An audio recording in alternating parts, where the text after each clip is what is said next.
health and safety legislation in early years. Now, you might be surprised that more than 50% of accidents in nurseries could have been prevented with the help of safety precautions. This is why knowing the health and safety legislation are so important for operating a nursery. In this video, we'll cover all the health and safety legislations that you should be aware of, but first, welcome to the channel.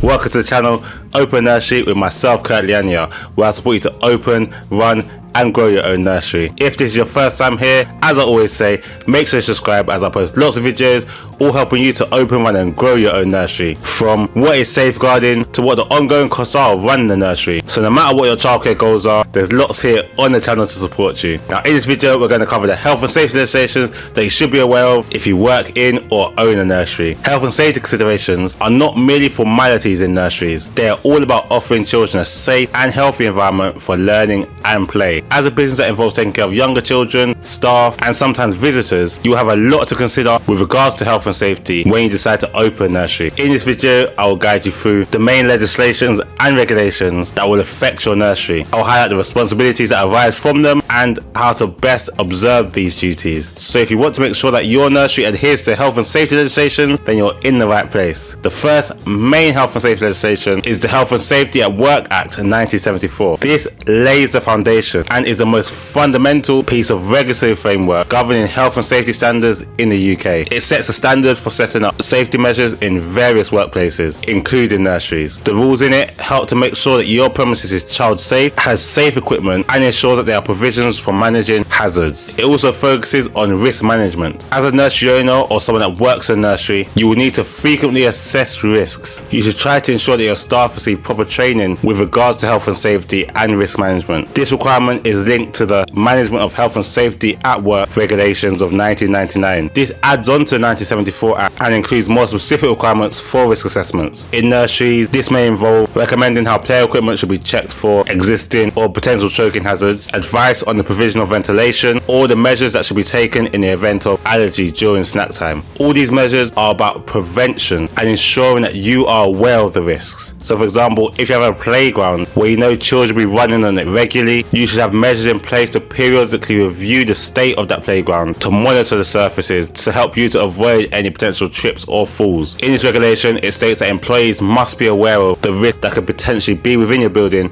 and know how to handle them. These health and safety legislations and regulations can't be viewed in isolation and work in partnership with the earliest foundation stage. The EYFS statutory framework supports these health and safety legislations and puts extra focus on you to ensure there's proper risk assessment in place in your nursery. Health and safety should also form part of your curriculum and how you teach your children. For example, we should be teaching children to wash their hands before eating or after doing a messy activity and explaining to them the reason for doing this to help prevent the spread of germs. Under EYFS, you're also required to routinely check your facilities, for example by doing daily risk assessments and daily checks of the building. This is to check for things like broken glass, trip hazards, any broken toys, or anything that could have changed since you last checked. The EYFS also puts things in place to make sure that staff are prepared for managing risk, for example by stating that certain members of staff need a first aid qualification. Now what about accidents? Injuries or accidents can occur at any time and to any nursery, no matter how secure you make it. This is where the reporting of injuries, diseases, and dangerous occurrences regulation comes into place, also known as RIDDOR. The Health and Safety Executive, or HSE, will require you to report certain injuries to RIDDOR, and this is usually for serious injuries. So for example, if there's been a fatality or to a colleague and they've been off for more than 7 days. Though regardless of whether it meets the criteria for RIDDOR, any accident that happens to a child in your nursery must be recorded, and it's important for you to keep these records. Within the nursery, you're likely to be storing some hazardous materials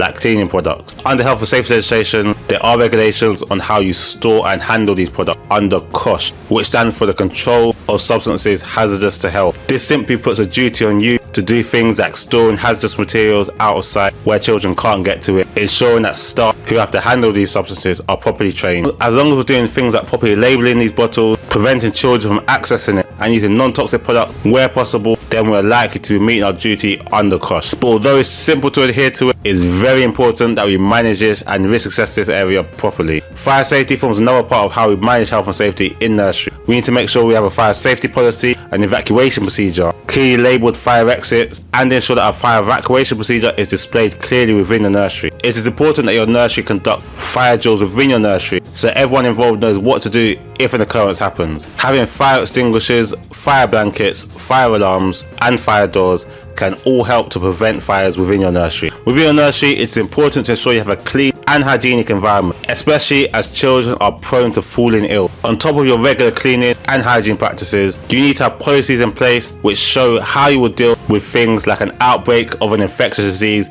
like flu or chickenpox. Some measures may involve excluding children, informing parents, and making reports to your local health department where necessary. And obviously, if there has been an outbreak of any disease, Ofsted will need to know as well. When it comes to infection control and hygiene standards, regular hand washing remains one of the easiest and most effective ways to prevent the spread of infection. So ensure that within your nursery, hand basins are easily accessible for both staff and children. Children will often forget to wash their hands, some staff too. So it's important that all people that are within your nursery are educated on the importance of this, with extra importance put to when we use disinfectant and the handling of bodily fluids. Specific guidelines on the best practice for washing toys and equipment that are regularly used is recommended. This all helps your nursery to be a healthy environment for children and staff to thrive. As your nursery will likely offer food to children, it's important that staff are properly trained in this. This ensures that they are aware of the measures in place to properly store, handle, prepare, cook, and serve meals. As mentioned previously as well, first aid training is also important so that staff can quickly attend to a situation where first aid may be required. And although regulations state that only one first aid is needed in the premises at any time, it is best practice and highly recommended that multiple members of the staff have first aid training. In reality, we should all be aiming for all of our staff to be first aid trained, as we want our children to get first aid as soon as possible. You don't want a situation where the first aider is in another part of the building and has to travel to the injured child, causing a delay to treatment. Though when talking about health and safety, it's impossible to ignore safeguarding. You need to have strict safeguarding measures in order to protect your children, which include how you recruit your staff. Safeguarding training remains essential so that staff are aware how to recognize the signs of abuse and neglect and know what to do